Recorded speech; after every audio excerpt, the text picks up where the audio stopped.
वालेकुम students, how are you. हम पढ़ रहे हैं केमिस्ट्री का चैप्टर नंबर 1।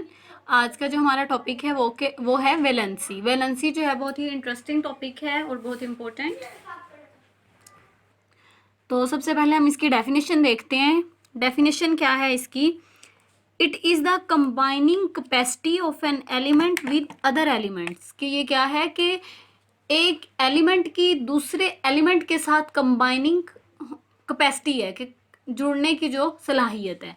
या फिर इसकी एक और इजी जो डेफिनेशन है वो ये भी हो सकती है, the number of bonds and atoms can formed. कि नंबर कोई भी जो एटम है वो कितने नंबर ऑफ बॉन्ड्स जो है वो उसके साथ दूसरे एलिमेंट के साथ बना रहा है, वो कहलाती है वैलेंसी। अगर हम टेक्स्ट बुक का पेज नंबर 6 हम पढ़ रहे हैं, उस पर एग्जाम्पल्स दी हुई हैं कि हाइड्रोजन के साथ क्लोरीन जो अटैच है, तो हाइड्रोजन और क्लोरीन के दरमियान एक बॉन्ड बन रहा है तो उसकी वैलेंसी 1 होगी। वाटर का मॉलिक्यूल है, ऑक्सीजन है और साथ 2 हाइड्रोजन है, तो उसकी वैलेंसी जो है वो 2 होगी। इसी तरह NH3 है तो 3 हाइड्रोजन जुड़ रहे हैं तो नाइट्रोजन की जो वैलेंसी है वो 3 होगी। और कार्बन मीथेन है CH4, कार्बन के 4 मॉलिक्यूल जुड़ रहे हैं तो वो उसकी वैलेंसी कार्बन की 4 होगी। ये आप इसकी ये चारों एग्जाम्पल जो है वो बुक से देख सकते हैं। तो वैलेंसी को समझने के लिए हम आते हैं पीरियोडिक टेबल की तरफ। पीरियोडिक टेबल हमारी ये 9th की बुक में चैप्टर नंबर 3 में है, जहाँ पे हम तब वो मतलब डिटेल से पढ़ेंगे। अब वैलेंसी को समझने के लिए मैं सिंपली आपको समझाने के लिए ये पीरियोडिक टेबल के ग्रुप्स बताती हूँ कि इसके ग्रुप नंबर है ये 1 2 3 4 5 6 7 8 ग्रुप्स आ गए। ये है इस पीरियोडिक टेबल में ग्रुप नंबर्स।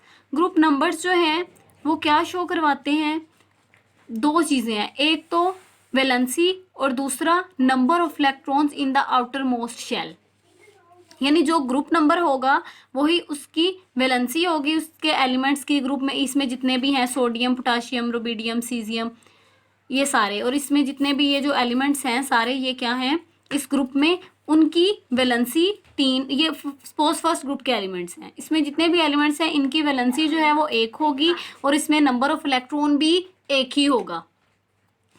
इसी तरह सेकंड जो है, इसमें जितने भी एलिमेंट्स हैं उनकी वैलेंसी भी 2 होगी और नंबर ऑफ इलेक्ट्रॉन्स भी इनके आउटर मोस्ट शेल में 2 होंगे। इसी तरह 3 थर्ड जो है इसकी भी वैलेंसी 3 होगी और नंबर ऑफ इलेक्ट्रॉन्स ही। यहाँ तक ये वैलेंसी वाली बात, ये पहले 3 ग्रुप्स तक तो ठीक थी, जस्टिफाई हो रही है। लेकिन आगे ये जो 5 6 7 8 की तो हमें इसका डुप्लेट और ऑक्टेट जो है वो पूरा होता है, यानी इसके इनके आउटर मोस्ट शेल में 8 इलेक्ट्रॉन पूरे होते हैं, तो इसकी हम बात नहीं करेंगे, ये ऑलरेडी स्टेबल है। लेकिन 5 6 7 की अगर हम बात करें तो उसमें ये बात जो आउटर मोस्ट इलेक्ट्रॉन वाली बात तो ठीक है कि इनके आउटर मोस्ट शेल में जो है वो इलेक्ट्रॉन है, इसके 5 होंगे, 6 होंगे, 7 होंगे। लेकिन वैलेंसी वाली बात यहाँ पे जस्टिफाई नहीं होती है। तो इसमें क्या होगा कि इसकी वैलेंसी क्या होगी कि देखें इसके पास जो है वो 5 इलेक्ट्रॉन है। स्टेबल कब होगा? जब उसके पास 8 इलेक्ट्रॉन होंगे, 8 उसके आउटर मोस्ट शेल में। अब 5 है तो ये क्या करेगा कि इसको स्टेबल होने के लिए कितने इलेक्ट्रॉन चाहिए? 3, यानी 8 स्टेबल को मतलब शो कर रहा है, तो इसके पास 5 है तो 3 इसको चाहिए। तो जितने इलेक्ट्रॉन इसको रिक्वायर होंगे स्टेबल होने के लिए वो होगी उसकी वैलेंसी। इसी तरह ये 6 जो है ग्रुप के एलिमेंट्स हैं, तो इनके आउटर मोस्ट शेल में 6 इलेक्ट्रॉन हैं, स्टेबल होने के लिए इन्हें 2 चाहिए तो इनकी वैलेंसी होगी 2। 7 के जो हैं इनके भी आउटर मोस्ट शेल में 7 ग्रुप के जो एलिमेंट्स हैं उनके आउटर मोस्ट शेल में 7 इलेक्ट्रॉन है। स्टेबल होने के लिए इनको कितने एलिमेंट्स इलेक्ट्रॉन रिक्वायर हैं? 1, तो उसकी वैलेंसी होगी 1। और इसके बाद रहेगी 4th ग्रुप की बात।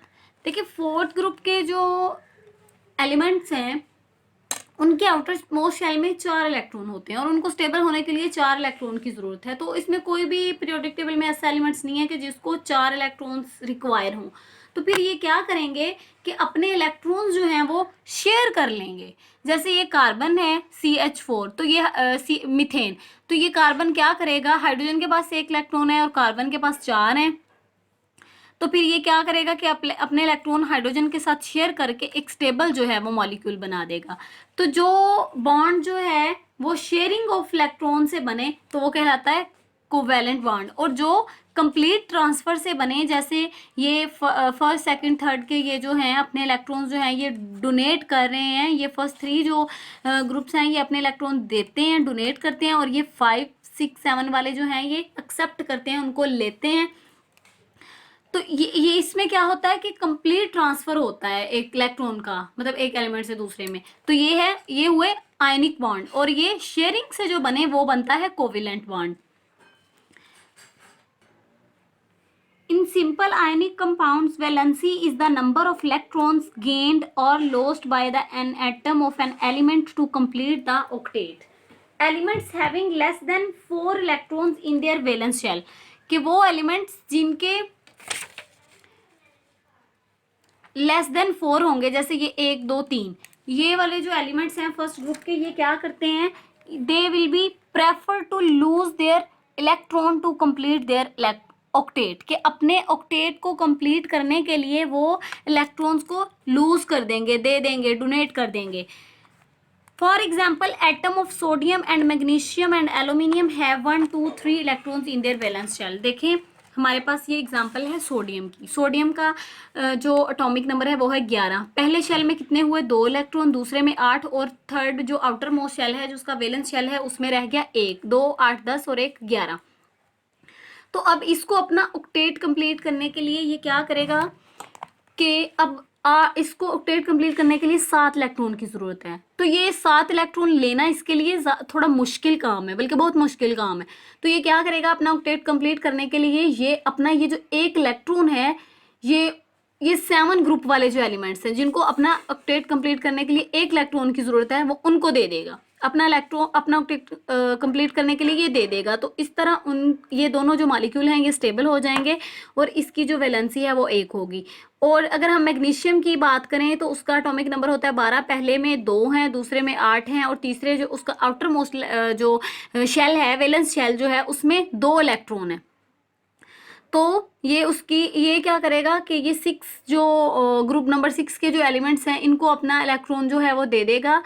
यानी ये वाले जो हैं ये अपने इलेक्ट्रॉन जो है वो लूज कर देते हैं अपना स्टेबल होने के लिए, अपना ऑक्टेट को कंप्लीट करने के लिए।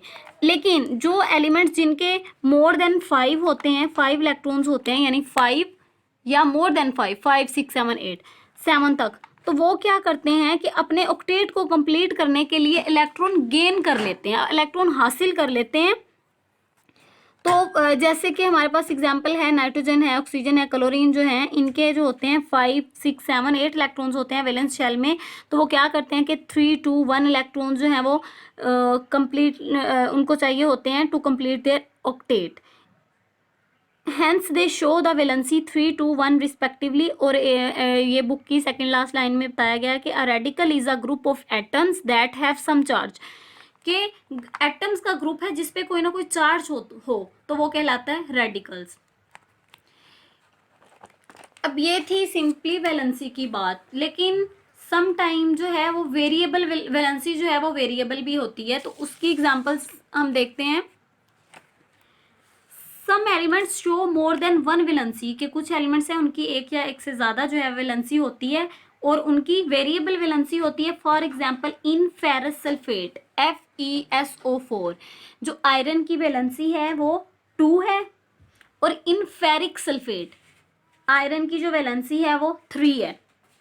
जनरली द लैटिन और Greek name for the element ferrum is modified to OUS for the lower valency, कि उसकी लोअर वैलेंसी के लिए हम उसके एंड पे, फेरम के एंड पे OUS लगा देते हैं, और हायर वैलेंसी में हम फेरम के एंड पे IC लगा के उसको फेरिक बना देते हैं। तो हम एग्जांपल से समझने की कोशिश करते हैं कि इसमें इसकी वैलेंसी 2 क्यों है फेरस सल्फेट में, और फेरिक सल्फेट में इसकी वैलेंसी जो है आयरन की वो 3 क्यों है। देखिए FeSO4 हमारे पास ये है, S 1 है, ऑक्सीजन के 4 मॉलिक्यूल हैं, ये ऑक्सीजन डबल बॉन्ड ऑक्सीजन के आउटर मोस्ट शेल में होते हैं 6 इलेक्ट्रॉन, 2 यहाँ पे 2 यहाँ पे और ये 2, इसके भी 2, ये 2, ये लोन पेयर हैं और 2 ये, इन्होंने क्या किया कि बॉन्ड बना लिए हैं। ठीक है, ये हो गई कंप्लीट। अब है SO4 था, फिर ये O है और ये भी O है, लेकिन इसमें ये तो हो गया ना, ये भी लोन पेयर है, ये भी लोन पेयर है, लेकिन ये एक सेपरेट है।